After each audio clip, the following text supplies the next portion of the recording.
And with that out of the way, let's go right ahead and talk about this game. From the start, it was a blowout. And, like, from the start of this game, okay. More like the first quarter of this game, it wasn't that big of a blowout. Like, it seemed like a relatively close and competitive game, but it's usually around the halftime where the Clippers just forget how to, play basketball. And I don't mean to like sound any rude or disrespectful, but like there's literally no other way that I can put it into words other than them forgetting how to play basketball. There was a stretch where the Clippers as a team went like 0 for 15 from the field, and they just weren't hitting a single shot. Meanwhile, the Mavericks were hitting all the shots. And obviously, like when you go 0 for 15 at any given point in a playoff game, that's just you're digging yourself into a deep hole in order to try to come back. And on top of the fact that there was no Kawhi Leonard, there was really no one on the Clippers team that could bring that spark when they desperately needed it. And it really just seemed like people were going out, like everyone was going out there and just, just playing basketball, when it was like, it didn't really seem like the Clippers had some sort of drive to win. It was like, okay, if we make a shot, cool, let's keep going and see how long we can ride this. If we don't make a shot, all right, whatever. But that's sort of not what that's even happened. And it's like, I don't know where to like really think of this Clippers team. I mean, before, literally the hours before that game happened, I said, I think the Clippers are going to win this, but chances are, if I say that the Clippers are going to win, they're probably going to find some way to lose. And lo and behold, they found a way to lose, and they got absolutely destroyed at home. Now, Luka, he ended the game 35, 10, and 7, and he, like, obviously he was the star of this game and the star of the team for this time. Kyrie, he was a little bit quiet in this game. He shot 6 of 14 for only 14 points. And Maxi Kleber ended the game with 15 points. Excuse me. Jaden Hardy ended the game with 14. And Derrick Jones Jr. ended the game with 14, along with Derek Lively, who ended the game with 12. Actually, no, Jones Jr. and Lively both ended the game with 12. That's my bad. But that was basically it for the scoring for the Mavericks. And if I'm going to be honest, they didn't really need that much scoring from a lot of their players, because the Clippers, they just weren't hitting a single shot at all in the second or in the third quarter. And James Harden and Paul George, they combined for 66 points in the last game, but in this game, they only combined for 22 points, which is obviously a major downgrade from the last time that they played. And Paul George, he ended with 15 points and 11 rebounds. James Harden ended with 7 points and 7 assists. And he shot 2 for 12 from the field. Russell Westbrook also was really bad in this game, shot 2 for 11 from the field. I've hinted at this literally before the playoffs even started. I hinted at Paul George, Russell Westbrook, and James Harden all having bugaboos in the postseason, and they all happen to have it on the exact same night, on the exact same game, when they desperately needed the Clippers to win a game. Every single one of them played bad. Like, at this point, it's literally like you cannot make this up. And I don't mean to be like, or sound disrespectful in any kind of way, but it's been, with Harden especially, it's been every single season so far with how these, every single time there's an excuse with every single one of these, of these players. I don't know what it is, but every single time when the team needs them, they let them down with their team, with the game in the balance. And I don't understand. It could be like their season, their game, everything in the balance, they just let them down. I don't know why this happens more often to these players than it does any other player in the league, but it just always happens. And Russell Westbrook, it's recently been happening more so than then it is a bugaboo. Same thing with Paul George, but specifically for Harden, I don't know what it is, but it's every single season. He always has that one game where like the team desperately I don't even have words for this because it happens every single time.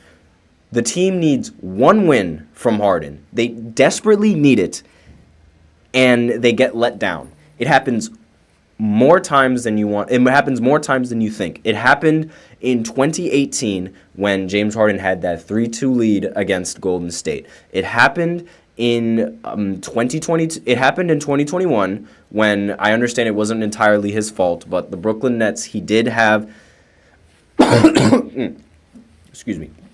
He got injured for the he got injured on the Nets, but he still reluctantly decided to play. But while he was playing, he was being a little bit more of a burden than he was helping the team, because he was essentially in that game when he was playing with his really bad hamstring against the Celtics. No, not against the Celtics. Against the Bucks in 2021. He was just holding the ball for 24 seconds, wasting possessions. And that, while I give all the respect for him for playing with that bad knee, you're more hurting the team in that scenario than you are helping the team. And then it happens again when he goes to Philly. They literally get him to replace Ben Simmons in hopes that they can have scoring for the playoffs, and he ultimately drops the exact same amount of points in an elimination game that Ben Simmons drops. Then it happens again in the next series against the exact same team, against Boston, where they were up 3-2, and then they blew the game in Game 7. I understand it was away, but they also blew the home game before that Game 7. But regardless, that's... And you could even take this before when he was in Houston. There were several opportunities where the Houston Rockets could have beaten Golden State, before playing, before KD was even there, but they never got that chance because James Harden just couldn't deliver when the moment needed him to deliver. This has happened every single time in the postseason, where he just has that one bad performance or just a couple of little bad performances that ultimately play out and determine his team's, the outcome of the season for his team. And it's every single time. Now, I don't know why. Literally the day before the game even happened, I was saying, James Harden, he's played really well in this postseason. He hasn't had a single bad game yet, and boom, here comes his bad game in the postseason. It never fails. And with Paul George, on the other hand, he has gotten a little bit better, but he also suffers from that little stipulation of not being able to perform in the postseason. And the Clippers organization as a whole also has that stipulation of just not being able to perform when it matters most. I mean, they have a history of blowing 3-1 leads. They have a history of blowing 3-2 leads.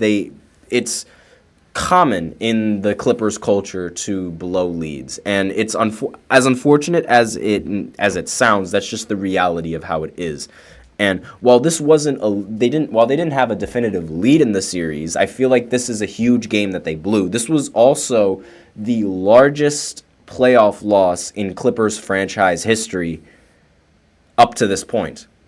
And given how many games they've blown and how many ridiculous losses they've had, I'm very surprised that this one is the greatest loss that they've had in the postseason up to this point. And it's really a perfectly good game from Zubac was wasted, and it just fell down to Paul George, James Harden, and Russell Westbrook just not being able to meet the moment. Meanwhile, the Mavericks were able to meet the moment. It was really really sad to see. And it was every time they would somewhat gain momentum, either one of those players that I just mentioned, either Paul George, James Harden, or Russell Westbrook, they would do something to sort of mitigate that momentum. And I don't understand how that happens to only them every single time, but it just does. And it's starting to become something that you really cannot deny with these players. Like, are they championship caliber players? Are they the type of players that you can rely on to win when you really need them to? And so far, they haven't proven that yet. So if Kawhi doesn't come back in the series, if Kawhi doesn't come back for Game 6, I think this is over. And I don't really think that the Clippers really have a chance. Then again, just because I said that, the series might, flip on its heel and they'll be like, oh, they'll win in Game 6, and now they play Game 7.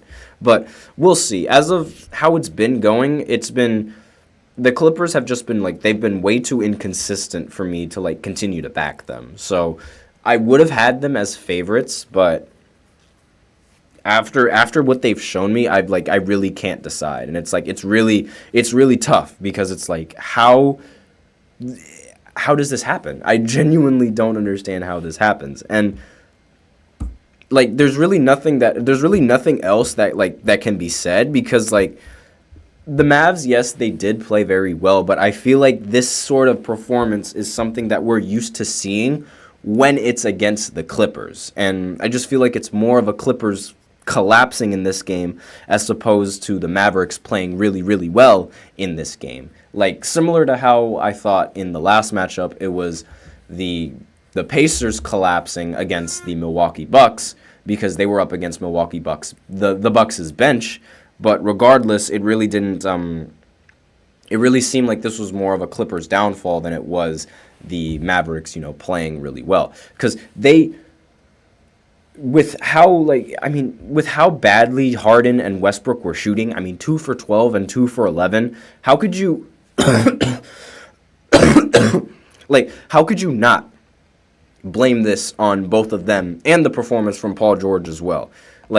Especially after coming off of that last game, where we saw that the Mavericks, they had the ability to make the comeback when they desperately needed it, but the Clippers, they were just answering, and they kept answering back. In this game, they just couldn't do that.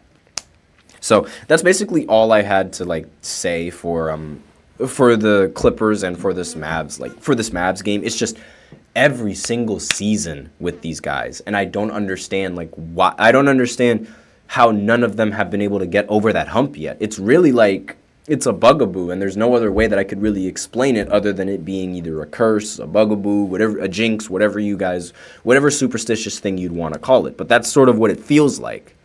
And that's all I have for this second segment. So now I will go ahead and go into the third segment, where I talk about the Miami Heat and their series and their season coming to an end against the Boston Celtics, where I expected this to happen. I just sort of expected this to happen a little bit sooner.